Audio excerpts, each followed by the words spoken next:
I need your help, guys. It's time for me to figure out what camera system we're going to go with in our new worship center build. I've actually got some budget to put towards cameras, and I'm just so torn of like what to do. As you know, on this channel, I've been a big Lumix fanboy. We go way back to the GH4s, G7s, G85s. We've been mainly rocking the GH5s now for a long time, and I've loved them. And they've been really, really solid cameras. But as we move into our new worship center, it's just got me wondering, like, should we upgrade? This camera you're looking at right now is an S5 II, along with this camera. It's also an S5 II. And there's just something about the full frame look that is glorious, right? You get that lot more depth of field than you do with a Micro Four Thirds. Not that you always want that, but with the autofocus that you have with an S5 II or a full frame camera that has that ability, my operators on Sundays have been able to really get some great shots. And so there's four systems that I'm really debating between, and I'm going to go through just some of my thoughts, and I'd love for you guys to chime in the comments section as well. So those four camera systems are sticking with Panasonic, maybe going with a combination of S5 IIs, S1 IIs even. I don't know that that really offers me that much more. GH7s or G9 Mark IIs that has the phase detect autofocus. And then maybe throwing my GH5s on like drum cams and things like that still. I could go that route, or I could go Sony, maybe do some FX30s, FX3s. I could go Canon and do the new C50, and I don't know if I'd go full C400s, C80s maybe, something like that. Even like the R6 Mark III if it comes out with a full-size HDMI. I could go Blackmagic. Like, why not? Like, let's just go Blackmagic. Everybody loves the Blackmagics. When I review these streams, y'all's streams always look great with it, but there's some downsides to it too for my workflow. So hear me out, and let's dive into some of my thoughts on like why I would want to stick with my Lumix stuff or maybe go another direction. Okay, so diving into the systems, and it's not all about budget, but mainly about features.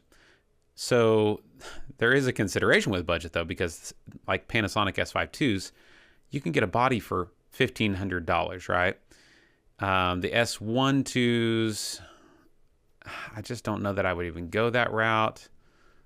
S1 II, see, it's double the price, and I just don't think that the image quality is that much better. Even the S5 IIX, like for live streaming, it doesn't really do that much more for you.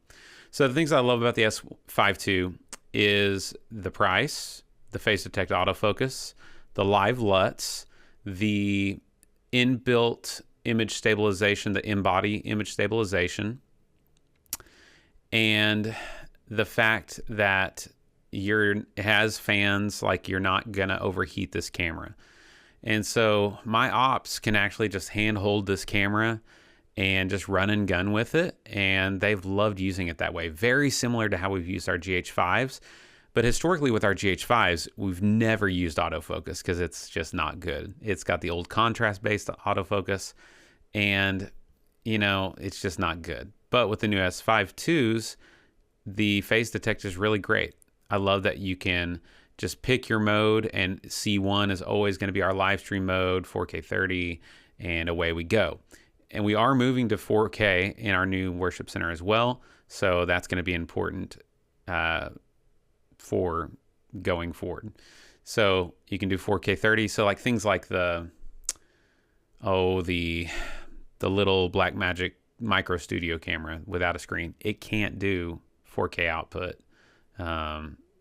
over the HDMI. So that limits you, because now you need a 4K wireless SDI, which is much more expensive than like a Teradek, you know, the ones we've been using, the A750s. Anyways, so I could go this route, and then I've got all of these lenses, right? behind me and all over the place for my Micro Four Thirds cameras, that we've heavily invested into. Micro Four Thirds, I could stick with the G9 IIs or the GH7. I'm not sure which way I'd go. The GH7 is really great for filming, but the G9 II might have everything we need for live streaming. Live LUTs, phase detect autofocus, no overheating. I mean, it doesn't have the thermal management that a GH7 does, so I might just go ahead and go GH7. GH7 is on sale for like $1,800, so it's actually more expensive than an S5 II, guys. But we've got all these lenses, and sometimes you don't need all that depth of field. It can be really hard to keep things in focus for your operators. We've got a team of youth that aren't professional cinematographers, right? They're not pulling focus on the fly very well. Some of them, I've got a couple guys that do, but most of them no. And so Micro Four Thirds gets you a high quality image. It doesn't get you that super cinematic, which is really tempting to go for. But now if we go full frame, I mean, this is a 40 to 150. If I was to get this size lens for a full frame, it's going to be, double this size to be able to handhold that. It's going to be crazy. So those are things that I'm kind of considering between just what sensor size to go with. But I'm open. I'm open to selling all of my Micro Four Thirds stuff if it's the right way to go. Okay, but let's just say that I wanted to go ahead and go to a different system. Like, why would I change and who would I go to? Well, the tempting one for me is probably Sony. So Sony, you've got tons of lens options. You've got great autofocus. You've got a little bit of IBIS in the bodies. It's not nearly as good as the Panasonic stuff, but from what I've seen, it seems to be pretty good. I am going to demo an FX3 next week, maybe an FX6 as well, but they've also got the lineup of like all the way up. I could continue to grow into like an FX6 or even bigger if we ever got that much. Panasonic, you're kind of limited to where you're at the top of the range at an S1 II, which I don't know that we would ever need more than that, guys. So, but the FX30 has that APS-C Super 35 sensor. It is only $1,800. From what I've seen, image quality comparisons, it's very similar to like a GH7. An S5 II is probably better. It's definitely better in low light. The low light is not as good on the FX30, but it can do some other things. So like it can interface with some servo lenses automatically with our new cable cam. Video to come in the future about that with the remote, and automatically work with the Sony servo lenses with it. I mean, that's not a reason to switch systems, but there are a lot of benefits like APS-C. Maybe that's the sweet spot, that Super 35, where your lenses like this 18 to 35 from Sigma. It's meant for that. Right now I've got it speed boosted for this GH4. But maybe that's a sweet spot because then your lenses aren't quite as big, but you still have, so you get a little more reach also. Like if you throw a full frame lens on it, if you want to do that, you get a little bit more reach, but you can always just punch in with APS-C mode on like an S5 II, or most of these full frame cameras have the ability to just punch in. So it's like, maybe you just go full frame and just use the APS-C mode, and now you have more reach if you need it. But we could go FX30s with, the FX3 is just like, it's 5 years old or 4 years old. The FX3A is what they've replaced it with, and it's $4,300, y'all. I mean, I could buy almost 3 S5 IIs, and the feature set is not really much different. I mean, dynamic range is pretty much on par. Low light performance in a live stream setting, you're not going to need that much. And honestly, the S5 II, I've never had any qualms about going up to even like 12,800, whatever. It performs really well. It's not like the Micro Four Thirds cameras. But there are a lot of great lens options, and the autofocus is better than Panasonic's. So if we wanted to switch into something like that and really rely on autofocus, I think Sony would be better. You know, the L mount for Panasonic is growing in lens options, along with the Blackmagic moving to L mount. But I just don't know. I mean, you do have the full-size HDMI. You got the rigging points built in on the FX3A on top. Those kinds of things are nice. I mean, you probably are still going to put a cage on this anyways. It's not going to overheat. It's just the price tag for me is still pretty expensive. So I don't know. But then they also do have the lower tier cameras that you could throw in there. The ZVE1, the ZVE10. I mean, those are a little older sensors, but that's kind of similar to how you could use the Panasonic G7s. I don't know. Let's talk Canon. The C50 came out, and I was like, maybe this is it. Maybe this is the guy that I've been waiting for. $3,900. It's cheaper than the FX3. It's very similar in style. It's got that smaller C80 feel. We wouldn't really need the top handles for live streaming. I don't need built-in NDs for live streaming. That's not really a consideration. So we've got full-size HDMI. It's got the good autofocus. It does not have in-body image stabilization, though. So no sensor stabe. You're going to be relying on the lens stabe, which the 70-200s that I've used and the other lens stabe from Canon has been really good when we've used it. But I really like the ability just for my guys to be hand-holding cameras on stage, and we're used to that Panasonic level of stabilization.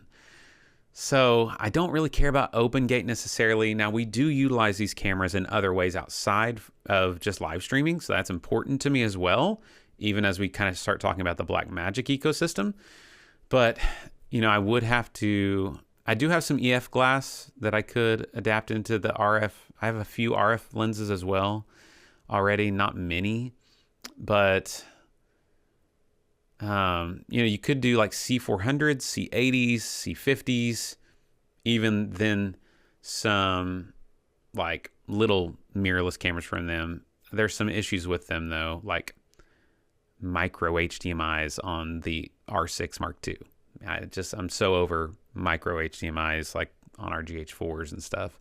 It's just kind of annoying. So that's a consideration. Or we could go full on Pixis, man. The Pixis right now, if we go to the L mount, it's $2,500 for the Pixis 6K.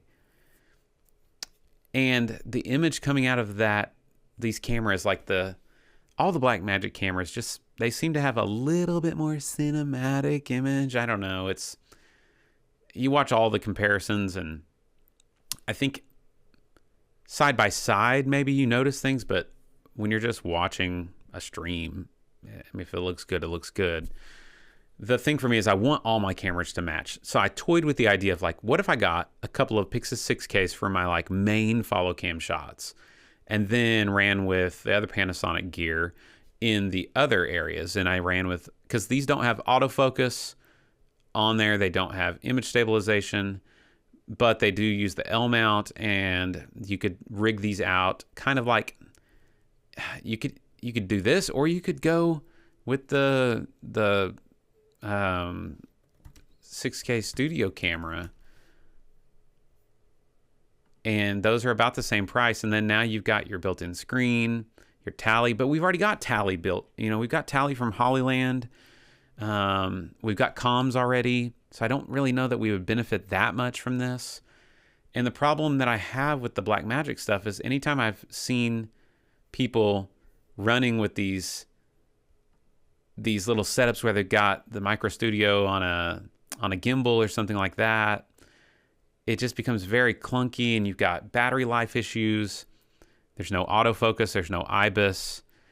The build of like you could even go Pocket 6K. Oh, that I can't type. You could go Pocket 6K in combo with the Pixis. The G2's $23.75. It's got that same sensor as the 6K studio cameras. These could be your stage cams or something. But again, while it's got the great screen, there's no IBIS. If you wanted to rig this out on a gimbal, like, it's just awkward and weird. The battery life's not great. It's okay. It's a little better on these than it used to be on like the Pocket 4Ks.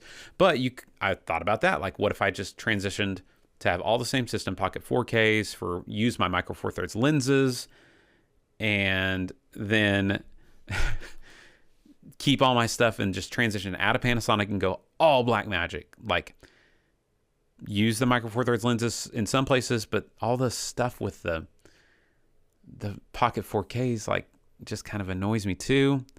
And then here's another consideration of like comboing systems. I thought about the Pixis with the Lumix stuff. Like the GH5s, they're going to have about 5 to 6 frames of latency out of the HDMI. And the Blackmagic Pockets and things like that are going to have about 2 frames. So it's going to be hard to cut between these. We're not typically doing iMag in the room, so that's not the main consideration, but it's like lip sync for just live stream. That's too much. That's too many frames. It's not just 1 frame.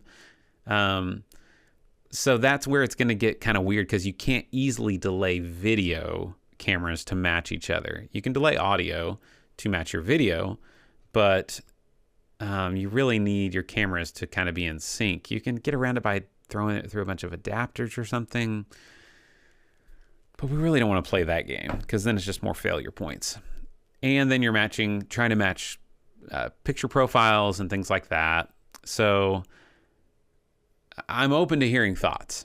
And maybe there's something I'm not even thinking about. Like, let's go Nikon ZR.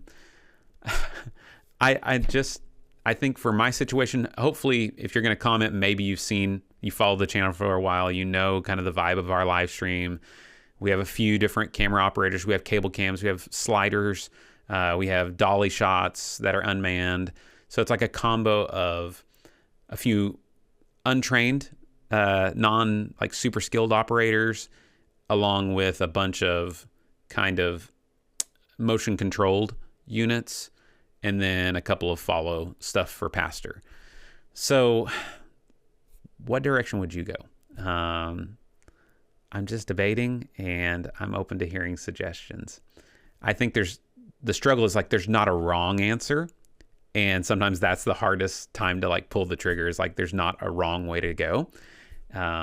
So maybe you guys can chime in, and as I talk through it with other people, I can kind of find and settle where I need to go.